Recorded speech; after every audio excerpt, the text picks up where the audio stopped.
One piece का chapter number 1110 अब हमारे सामने आ चुका है और पता है मैं काफी लेट हूँ और इसीलिए चैप्टर के साथ कुछ थेरीज को इसी वीडियो में डिस्कस करेंगे ताकि तुम वीडियो एंजॉय कर सको। और मैं थेरीज की माँ सो एज माई प्रेडिक्शन गोरे से अब एगेड पे आ चुके हैं और उनके एबिलिटीज के बारे में मैं आगे वीडियो में एक्सप्लेन कर दूंगा और मेरे प्रेडिक्शन वाली वीडियो में एंड स्क्रीन पे चिपका दूंगा, तो उसे भी देख लेना। तो चलो चैप्टर पर नजर डालते हैं। चैप्टर के कवर पेज पे यामाटो किसी श्राइन में मोमो से कहती है उसे भी ओडिन की तरह एडवेंचर पे जाना है जहाँ पे ओडिन व्हाइट बीयर्ड के साथ एडवेंचर पर गया था। तो तुम्हें क्या लगता है यामाटो किसके साथ जाएगी? और यही ओडा सेंसेई हमें और भी कंफ्यूजन में डालना चाहते हैं कि स्ट्रॉ हैट्स का 10th मेंबर कौन होने वाला है। वैसे तुम्हें क्या लगता है स्ट्रॉ हैट्स का 10th मेंबर किसे होना चाहिए? वैसे चैप्टर का नाम है प्लेनेट फॉल। ये फायर एल्डर्स के एंट्री को इंडिकेट कर रहा है जहाँ पे फायर एल्डर्स आने से पहले क्रिपी सा माहौल बनता है, आसमान से लाइटनिंग गिरती है और उसे देखकर मरीन्स इवन जायंट्स की भी फट जाती है। और वही हम देखते हैं कि जायंट्स और पैसिफिस्टास मिलकर मरीन्स की शिप डिस्ट्रॉय कर रहे हैं और उसके अपोजिट डोरी और ग्रोगी लुफी की हेल्प करने के लिए निकल पड़े हैं, जहाँ पे उन्हें पिछले चैप्टर में बोनी ने कहा था कि लुफी की मदद करो। फिर मरी चॉइस में भी दिखाया जाता है कि बाकी के 4 राइडर्स जहाँ पे बैठे थे वो जगह अब खाली है। वहीं से वो टेलीपोर्ट होकर सैटर्न के बगल में अपेयर होते हैं जहाँ पे मार्स कहता है हमें जो करना है जल्दी करना होगा, वैसे हमारे पास ज्यादा वक्त नहीं है, पॉडकास्ट 7 मिनट में शुरू होने वाली है। और वही जुपिटर कहता है जो डिस्कस किया था वही करेंगे। मतलब इन लोगों ने पवेलियन में ही सारी डिस्कशन कर ली है और इन प्लेनेट का फॉल एगेड पे हो चुका है। और यही पे हम गोरोसस के डेविल फ्रूट के बारे में जानेंगे या फिर उनके योकाई के स्ट्रक्चर को, क्योंकि भाई गोरोसस के डेविल फ्रूट के बारे में कुछ बताया नहीं गया है, मगर उन्हें देखकर यही लगता है कि उन्होंने मिथिकल जोन टाइप वाले डेविल फ्रूट्स खाए हैं। तो चलो हम उनके ट्रांसफॉर्मेशन के बारे में जान लेते हैं, मगर उससे पहले योकाई के बारे में तो जान लो। योकाई एक रेफरल वर्ड है जो कि घोस्ट, मॉन्स्टर्स, स्पिरिट्स और अदर सुपरनेचुरल बीइंग्स के लिए यूज किया जाता है। तो हमारे यहाँ की भूत, चुड़ैल, डायन और स्त्री इज इक्वल टू योकाई। सो ये 5 एल्डर्स अपने डेविल फ्रूट पावर से योकाई को समन कर सकते हैं। नंबर 1 है सैटर्न जो ग्योकी योकाई में ट्रांसफॉर्म हो सकता है। असल में ग्योकी एक मकड़ी है जिसके पास भैंसे का सर है, मतलब तुम सैटर्न के सर पे जो सिंग देखते हो वो एक भैंसे के है। नंबर 2 है मार्स जो ट्रांसफॉर्म हो सकता है इत्सुमाडे में, और इत्सुमाडे एक ऐसा बीइंग है जिसका आधा शरीर पंछी का और आधा शरीर सांप का होता है, मतलब कि आगे से पंछी और पीछे से सांप is equal to Mars. Third है नार्चुरो मतलब अपने गांधी जी जो ट्रांसफॉर्म हो सकते हैं बोकुत्सु में। बोकुत्सु मतलब एक सेंटोर, और सेंटोर के बारे में तो तुम जानते ही होंगे अगर तूने हैरी पॉटर देखी है तो। सेंटोर एक इंसानी घोड़ा होता है जो कुछ इस तरह से दिखता है, मगर बोकुत्सु में कुछ खास बातें हैं। ऑब्वियसली वो एक योकाई है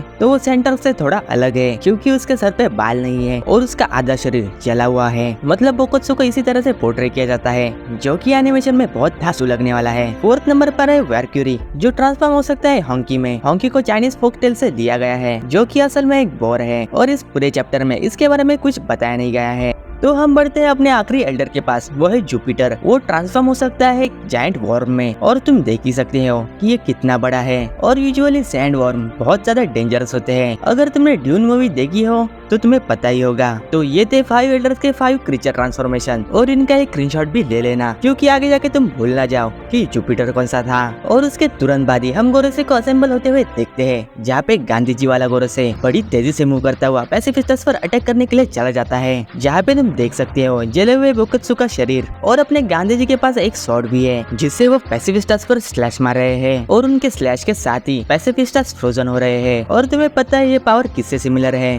और दूसरी तरफ हम देखते हैं कि सांजी एक बर्ड को उड़ता हुआ देख रहा होता है और वो उसे देखकर घबरा जाता है, और वो जल्दी नामी रॉबिन से कांटेक्ट बनाते हुए कहता है हमें यहाँ से जल्दी निकलना होगा। और वो जायंट बर्ड मतलब मार्स एगेड की तरफ उड़ता हुआ चला जा रहा होता है, जहाँ पे उसका मोटिव ब्रॉडकास्ट का सोर्स पता लगाकर उसे डिस्ट्रॉय करना होगा। मगर हम देखते हैं कि वो बर्ड प्रोटेक्शन बैरियर से टकरा जाता है जैसे कि वो जिराफ वाला बंदा टकराया था, और वही बड़ा सा धमाका होता है। और यहाँ पे हम देखते हैं कि गांधी जी एक एक पैसिफिस्टस को खत्म करने लगता है, और वही मरीन्स भी सिचुएशन का अंदाजा लगाते हैं। और पैसिफिस्टस का आतंक खत्म होने के बाद वो भी फ्री हो गए हैं और वो फिर से बोनी को मारने के लिए चले जाते हैं। यहाँ पे एक वाइस एडमिरल कहता है कि बोनी स्ट्रॉ हैट्स के साथ है, और हम बाकी के स्ट्रॉ हैट्स के टीम को देखते हैं जहाँ पे नामी और ब्रूक की टीम एक साथ हो गई होती है, जहाँ पे किसी ने नहीं बल्कि अपने गॉड उसप ने अपने बाम्बू स्टार से शिप को रोक दिया होता है, और लिलिथ और ब्रूक बच जाते हैं, मगर शिप के बारे में कुछ बता नहीं सकते। मगर तभी उन्हें सांजी का कॉल सवाल आता है। वही सब उसे सारे हालात के बारे में बताता है और वो कहता है कि जिम्बे और जोरो अभी तक नहीं आए हैं। और हम जिम्बे को देखते हैं, वो जोरो की तरफ बढ़ रहा होता है और वो जोरो को ढूंढ ही लेता है। और हम जोरो और लूची को देखते हैं, उन्होंने भी एक स्ट्रॉन्ग बीइंग की हाकी महसूस हो रही होती है। और सांजी कहता है ए मॉसेड सबको डेंजर में डाल रहा है। और वो जिम्बे से कहता है जिम्बे अब सब कुछ तुम पर है। और तभी जिम्बे कहता है मुझे वो मिल गया, मगर वो अभी भी लड़ रहा है। और वहाँ पे सांजी